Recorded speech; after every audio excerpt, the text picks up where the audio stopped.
What's up, guys? This is Matt with Avoda Talk, or the real Matt Walton. This is your hub for all things kingdom business, business as ministry, business strategy. My goal is to provide as much value minute by minute each podcast that you listen to. So let's get to it. Work, and it's this drag, and it came after the fall. And when in reality, no, work is a blessing. Dude, God gave us the ground that has diamonds and gold in it for us to mine these things and explore these things and to do so much incredible things. So that's what Avoda is the purpose of this is helping people understand that, in whether you're a believer or not, that, dude, your business is your ministry. And we should have the attitude of excellency, and we should do everything with excellency, because our work is our worship is our service is our work. Like, there's no differentiator between any of those. Wow. And so, dude, so that's where Avoda Talk comes from. I love it. So. I love it. Are you as equally religious?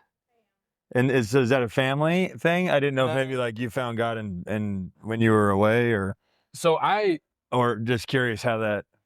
Yeah, so I mean, I grew up in church. Okay. You know, but we had to unchurch ourselves once we grew up. We're not about, so that, like, that's religion, and I'm not about religion. I'm about a relationship with Jesus Christ, dude. So it's not like, hey, come to my church, sing my songs, and join my programs. That's my thing. I'm not a religion guy, but I believe in just a relationship with Jesus, man. That's what we're all about.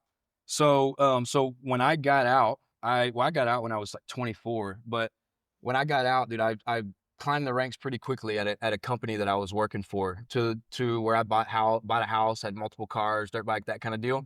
Actually bought a house right next door to my wife, my future wife. And her and her mom and her sister were outside washing the car. And so I show up with my buddies driving my car with dirt bikes in the back and all this stuff. Yeah. Like, all right, this is sweet.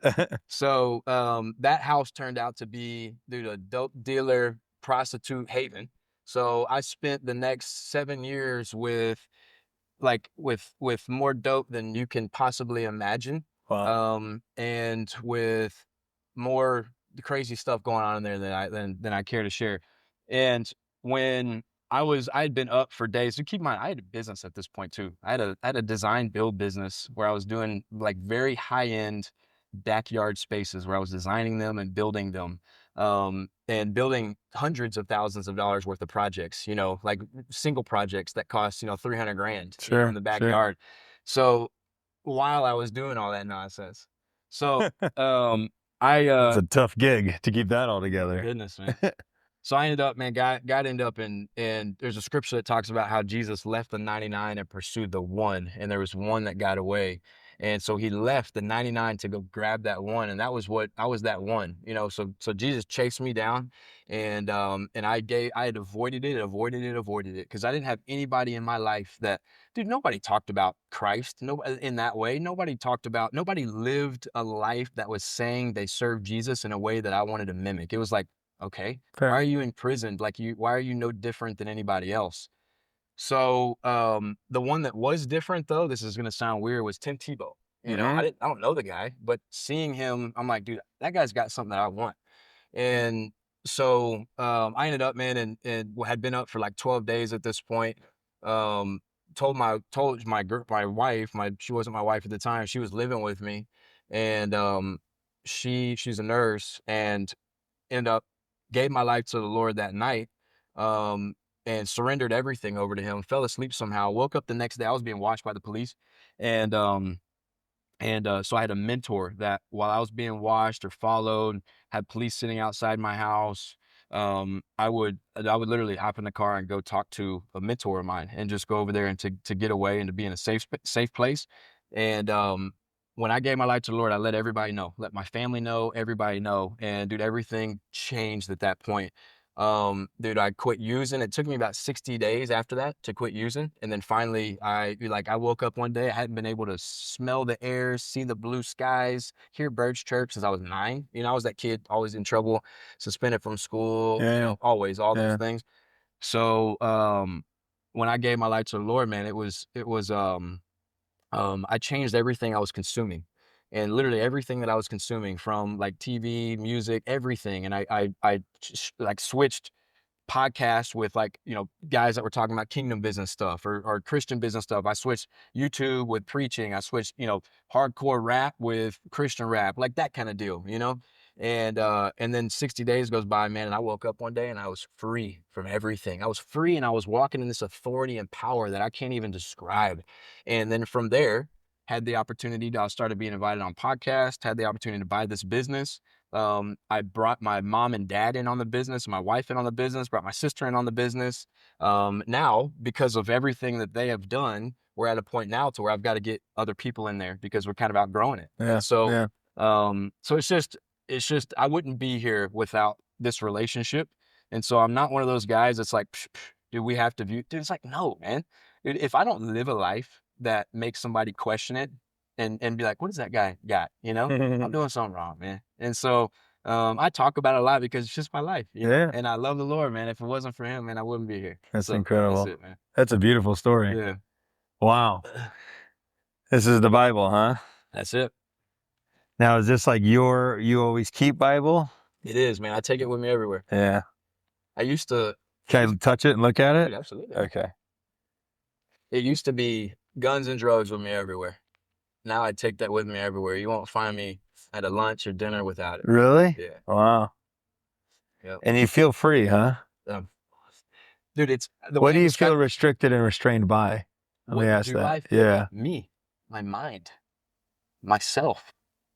I feel I always was I was my own worst enemy, dude. I obsessed over everything and since giving my life to the Lord, dude, Galatians 5:1 talks about this. It says, for freedom, Christ came to set us free. Stand firm, therefore, and never submit again to the yoke of slavery. And those yokes of slavery can be, dude, our pride, our ego, addictions, our own obsessive thoughts. And what Jesus does is he comes in and he frees you from all of that. And he actually exploits the incredible traits about you. He removes the negative traits about you and replaces them with these incredible things to where you can be an enhanced version of yourself, not because of the things that you do, but because of him. There's a king. His name is King Uriah, Uzziah. I'm going to mispronounce his name. It's in the Old Testament, 2 Chronicles. It's a true story, dude. You can look him up. So he was named king at 16 years old. When he was named king at 16, he was literally handed the kingdom of Judah. And within that, he reigned for 52 years. The Bible talks about how when he was at his biggest, dude, this is what's really cool, is when he was at his biggest. I'm going to read. You found it that fast. I'm going to read this too. So it says here, so now he went out and warred against the Philistines. This is talking about all his accolades. And broke down the wall of Gath and the wall of Jabneh. I want to make sure I read this. He did right in the sight of the Lord, according to all that his father had done. He continued to seek God in the days of Zechariah, who had understanding through the vision of God. And as long as he sought the Lord, God prospered him. Okay, now this is where he gets in. I won't read all of this because it's a lot. But God helped him against the Philistines and against the Arabians and against the Midianites. The Ammonites also gave tribute to Uzziah, and his fame extended to the border of Egypt, for he became very strong. Moreover, Uzziah built towers in Jerusalem at the corner gate and at the valley gate and at the corner buttress and fortified them. He built towers in the wilderness and hewed many cisterns, for he had much livestock, both in the lowland and in the plain. He also had plowmen and vine dressers in the hill country and the fertile fields, for he loved the soil. Moreover, Uzziah had an army ready for battle, which entered combat by divisions according to the number of their muster, prepared by Jeiel, the scribe, and Messiah, the official, under the direction of Hananiah, one of the king's officers. The total number of heads of the household of the valiant warriors was 2,600. Under their direction was an elite army of 307,500 who could wage war with the great power to help the king against the enemy. Uzziah prepared all the army shield, spear. He funded the whole kingdom, dude. The economy was prospering in ways that it never was. He was building buildings and towers, funding armies and everything. Then it says this. It says, his fame spread afar, for he was marvelously helped until he was strong. But when he became strong, his heart was so proud that he acted corruptly, and he was unfaithful to the Lord his God, for he entered the temple of the Lord to burn incense on the altar of the incense. And that was wrong because that was reserved at that time for the priest. So the priest came in and confronted him, and he was adamant. He went against the Lord right there. He was afflicted with leprosy right there, and he lived with leprosy for the rest of his life, and he actually lost his kingdom. His son took over the kingdom. So that right there tells me that's a big warning for businessmen, businesswomen, human beings, that our pride, it is the very thing that will cap us out from being who God created us to be. It will either destroy us or it will limit who we can actually be. And whenever we allow God to come into our lives and we surrender everything over to him and say, God, remove this from me, remove my ego and pride from me, God starts to take us through this process of sanctification, is what we call it, to where he starts to strip you of things. And it's kind of like a sailboat. There's this thing called jibing, to where if you're going to the left on a sailboat and you find out you're going the wrong way, and you're going to have to, and you may be like headed towards beautiful pastures, things are going well, no storms, but you find out you need to be going that way. Well, you have to turn the deal. It's literally called jibing. And the sailboat slams over to the side. You feel out of control for a while until the wind catches back on. Sure. And this is what happens when we give our life to the Lord. He starts to strip us. He starts to make things a little bit more uncomfortable, because what the Old Testament talks about is God like prospered his people. Dude, prospered his people so much. They were running towns, man, doing so many incredible things. And in the New Testament, they were being beheaded. They were being brutally murdered because this man, Jesus, came down, claimed to be God. And because of his claim to be God, that he and the Father were one, they ended up and brutally murdered him, and which was all part of prophecy. There was over 700 prophecies that were prophesied 700 plus years before Jesus ever entered this earth. And when he did and went through that whole process, he died. God unleashed on him the wrath that was meant for the rest of humanity on his son, so that we, if we choose to believe in him, can spend eternity with God. So people ask, like, how come Getting a full education here. why this is the last thing, but why would God send me to hell? And it's like, dude, he doesn't. Like, we have an opportunity. It's just, I've asked that question 100 times, so I'm engaged on this one. So it's like he doesn't. He just like he doesn't send anybody to heaven either. He gives us an opportunity because of what his son Jesus did on that cross. He took all of our sin and took it all on that cross. He died. He rose again. This has been proven outside of the Bible by over 500 people that saw that he revealed himself to post-resurrection. And again, and through that, all these prophecies were fulfilled.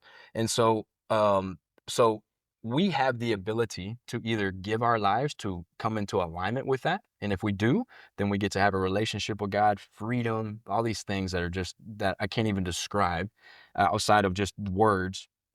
Or we can reject it. And then if we choose to reject it, then that's where, we won't have the opportunity to spend eternity with God in heaven.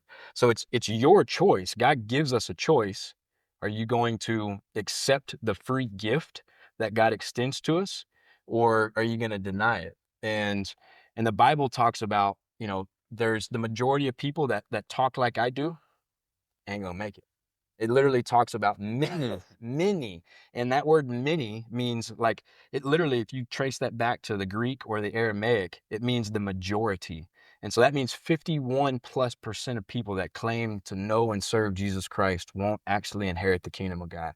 And how we know is when you gave your life to the Lord, where did things transform in your life? Do you have a real recognition for your sin and your need for the grace of God? Are you exhibiting the fruits of the Spirit, which is love, joy, peace, patience, kindness, goodness, gentleness, and self-control? And if you are, and you have a reverence for who God is, then that's signs that you have accepted, believed, and are living out what God instructs us to live out here. And only at that point. And so, yeah. Bro, you could be a pastor or a priest or whatever you call that. I don't know. That's incredible. Thank you. Yeah. I mean, sincerely, I'm an open book with this stuff. I don't have any judgment around it. Awesome. So I always love hearing about it and just hearing other people's perspective. But yeah, that was impressive. Well done. How, and this, you just started reading this when you were, I mean, bro, you found that in 2 seconds. And then you can rattle this stuff off like you have it fully memorized. How long does it take to like create that relationship, I guess, in using your terms? So it's been 5 years. Wow. Yeah. I would have thought that was your whole life. No, it's been 5 years. That's incredible. So it's just studying. It's like this morning, dude. I woke up a little bit after 4. Okay. Went on a 2.5 mile run. Yeah. Went on a 15-minute walk, and I got another almost mile out of that walk. During that time, I'm praying and thanking God, man, and just going through that, just that relationship, just like you and I are talking right now. I talk to God. Most people don't think God still speaks. And dude, my story is, dude, I heard all growing up, man, God only speaks through his word. If he's speaking to you, you're not hearing from God. No, God will speak to you before you ever give your life over to him. And he was telling me, hey, Matt, when you're done doing those drugs, I'm ready. I'll be ready, man. And we got some incredible things to do. And I kept avoiding it because people always told me you're going to be a pastor. And I'm like, no, I don't want to be a pastor. How funny that I brought Little that did I up. know that God had called me to be a pastor in the marketplace. Mm. And called me to buy businesses, sell businesses, grow businesses, but most importantly, develop human beings and teach them these principles so that we can see human beings thrive. And it also be a zone where, dude, if you choose not to believe, dude, it does not matter. It's not going to affect our relationship, man. At all. It's not anything like that. I can't stand it whenever people do that because that's not Jesus, man. Sure. No. This was dining with everybody that we're talking about. Yeah. So, yeah, so I'll finish it off with saying this. God spoke to me then, and he still speaks to me now. That's the reason why everything happened here. All the systems, processes, people, manuals, everything was a direct result of God giving me a vision. That vision I told you about, that ecosystem. Yeah. Dude, I was out of body experience, saw this flying over Vegas. Everything was dark except for my factories in the middle and those nonprofits that I was talking about and the living facilities. And I could see it plain as day, dude. So God will speak to you. He will tell you things. And through that, he starts to work through things within you, whether maybe you have forgiveness that needs to happen, maybe your identity is not proper, maybe you have offense, whatever it is. And he starts to strip those things from you and gives you a brand new identity. And so like God's given me an identity of like, dude, you're a world changer. And so it's like, okay, that's the calling that God has on my life, is to be a world changer. And so my thing is I want to be around God's given me a love for business. Like I absolutely love it. Sure. I every little bitty detail about it, man, I wake up in the morning time ready to get after it. Yeah. It's hard for me to go to sleep at nighttime because I'm thinking and building things. So, that's from the Lord, because I believe God's called me to be around men like yourself, men that are doing hundreds of millions, billions of dollars worth of revenue, and to have these kind of conversations. Incredible. My goodness. We haven't even got into the podcast. You should be recording that whole thing. Okay, good. You are? Yeah. Man, cool. Bro, you cut that up. You guys have to put a lot of energy on your social. I mean, this is such and if you're giving X amount, even more. If I could give any advice, I don't know what your guys' highest and best uses are, but let's assume that that your highest and best use, which would be marketing, in my opinion, you would just be in charge of marketing. So it's not that you move up to sales or something. I don't know. Again, I'm speaking out of turn here, but let's say that you go to sales and then you bring in a social media company that you could sub out. I would encourage you to stay as the manager of that subcontracted person, because it becomes a full-time job. Like for me to like have to do this, like you were like, I just want you to come on my podcast. I'm like, well, you got to text this person and this person to get me to get there. And, imagine if it was me, and then it's like, I got to look at my calendar. I got to call this person to see if I could, like I want to be able to just wake up, do my job, and have somebody like you putting me in a position to be recorded or captured and then put it onto the market. And I don't even think about it. Like none of that. That's where we're headed. And yeah, thank you for saying that, because But you need someone to manage that person. Exactly. It's not just bringing that person in. And that's where we've talked about it. I was in Boise, Idaho, meeting with a media company to bring them on. And she met with a guy named Jake, who did all this stuff for North Las Vegas Fire Department that grew them from nothing to where they're at now. He does commercials for like Sony. He's video though, but he's a videographer. So he can come in, actually bring the drone and the professional footage, she could manage it, and and then we could post the content, create the content out. That's the goal. I mean, eventually, it's like I was inspired by you, with you and Luis, and I'm like, whenever I saw that in action, and I don't even know all the details of it, I was like, yeah, because I saw it. I'm like, listen, we're gonna do something very similar to that as well. So I just hired. I'm big on finding niche experts to do things.